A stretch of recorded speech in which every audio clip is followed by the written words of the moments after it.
Hello, আসসালামু আলাইকুম everyone. আপনারা সবাই কেমন আছেন? আশা করছি সবাই ভালো আছেন। চলে এলাম নতুন একটা ভিডিও নিয়ে। আজকের রেসিপি চিকেন চপ। কিভাবে খুব সহজে চিকেন চপ তৈরি করব সেটা আজকে এই ভিডিওতে দেখতে পাবেন। চলুন তাহলে দেখে নিই। চিকেন চপ তৈরি করার জন্য পরিমাণ মতো আলু নিয়েছি এবং আলুগুলো আগে থেকে সিদ্ধ করে ম্যাশ করে নিয়েছি। চিকেনগুলো আমি আগে থেকে রান্না করে নিয়েছি। এখানে কিন্তু আমি হাড় ছাড়া মাংস নিয়েছি, আর মাংসগুলো ছোট ছোট করে কেটে এর মধ্যে দিয়েছিলাম 1 চা চামচ হলুদ গুঁড়ো, 1 চা চামচ মরিচ গুঁড়ো, 1 চা চামচ নিয়েছিলাম ধনিয়া গুঁড়ো, 1 চা চামচ গরম মশলা গুঁড়ো, আর নিয়েছিলাম পরিমাণ মতো লবণ। তারপর আমি সামান্য পানি দিয়ে চুলায় সিদ্ধ করে নিয়েছি।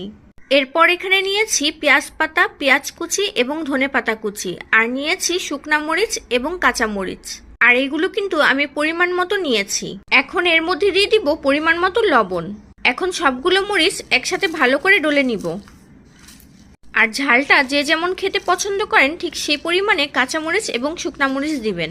মরিচগুলো ভালো করে ডলে নিয়েছি। এখন পেঁয়াজ পাতা কুচি এবং পেঁয়াজ একসাথে ভালো করে ডলে নিব। এখন সবগুলো একসাথে ভালো করে মেখে নিব।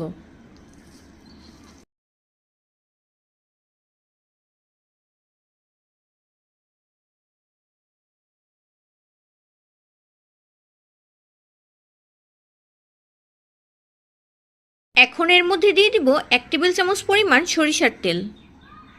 আবারও সবগুলো একসাথে ভালো করে মেখে নিব।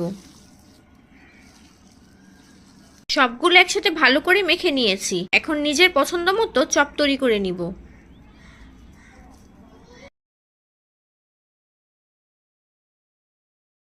দেখুন, নিজের পছন্দ মতো সবগুলো চপ তৈরি করে নিয়েছি। এখানে আমি চিকেন চপগুলো ভাজার জন্য নিয়েছি 2টা ডিম এবং নিয়েছি ব্রেড ক্রাম্বস। এখন এই ডিমগুলোর মধ্যে দিয়ে দিব সামান্য পরিমাণে লবণ। এখন ডিমগুলো ভালো করে ফেটে নিব। দেখুন, ডিমটা ভালো করে ফেটে নিয়েছি। দেখুন, এখন একটা চপ নিয়ে এভাবে ডিমের মধ্যে মুড়িয়ে নিব।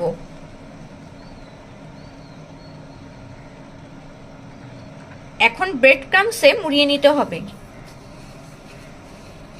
এই জিনিসটা আপনারা ভালো করে করে নেবেন যেন কোথাও ফাঁকা না থাকে।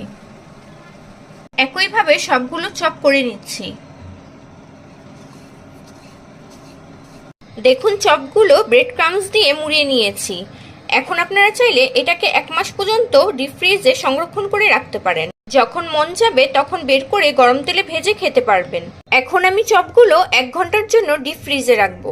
1 ঘন্টা পর আমি চপগুলো ডিপ ফ্রিজ থেকে বের করে নিয়েছি। এখন গরম তেলে ভেজে নিব। একটি ফ্রাই প্যানে পরিমাণ মতো তেল দিয়ে গরম করে নিচ্ছি।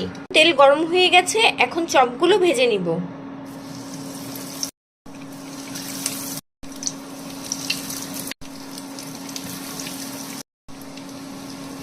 এ পর্যায়ে চুলার তাপটা কিন্তু মিডিয়াম আঁচে থাকবে। দেখুন, চপের একটা পাশ ভাজা হয়ে গেছে, অপর পাশটাও ভেজে নিব।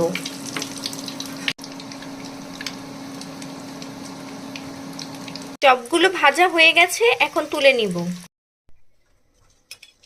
নামিয়ে পরিবেশন করে নিয়েছি। রেডি হয়ে গেল আজকের রেসিপি চিকেন চপ। আপনাদের যদি আমার এই ভিডিওটা ভালো লেগে থাকে, আমার ভিডিওতে একটা লাইক এবং শেয়ার করে দিবেন। আমার চ্যানেলে যদি নতুন হয়ে থাকেন, আমার চ্যানেলটি সাবস্ক্রাইব করে আমার পাশে থাকবেন। আর বাকি চপগুলো আমি কিন্তু ফ্রোজেন করে রেখেছি। যখন খেতে মন চাবে তখন ডিপ ফ্রিজ থেকে বের করে ভেজে নিব।